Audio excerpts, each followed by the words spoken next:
ఈరోజు విశాఖపట్నంలో కూటమి ప్రభుత్వం చిరు వ్యాపారస్తులపై కుట్ర చేస్తుంది. బడా వ్యాపారస్తులతో చేయి కలిపి, పెద్ద పెద్ద హోటల్స్తో చేయి కలిపి ఈరోజు కూటమి ప్రభుత్వం విశాఖపట్నంలో నాట్ ఓన్లీ కాంప్లెక్స్ ఏరియాలోనే షాపులు తీస్తున్నారు అనుకుంటే తప్పు.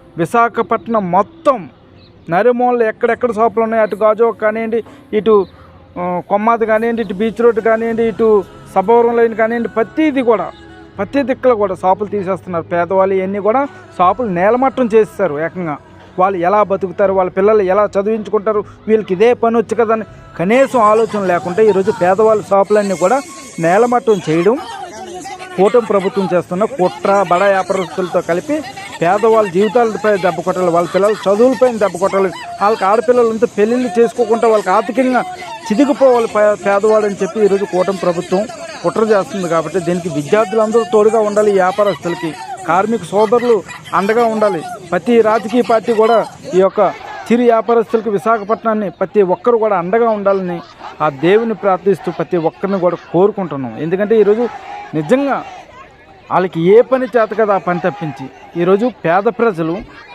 కూలీ నాలి చేసుకునే చిన్న చిన్న ఉద్యోగాలు చేసుకునే వాళ్ళు 30 రూపాయలకి 20 రూపాయలకి దొరికే ఇడ్లీ ఎందుకు తినాలి? అదే పెద్ద హోటల్కి వెళ్ళి 60 రూపాయలకి ఇడ్లీ తినాలి, 200 రూపాయలకి బిర్యానీ తినాలి. ఎందుకంటే ఇక్కడ 100 రూపాయలకి దొరికేది అక్కడ 250 రూపాయలు పెద్ద పెద్ద షాపుల్లో దొరుకుతుంది.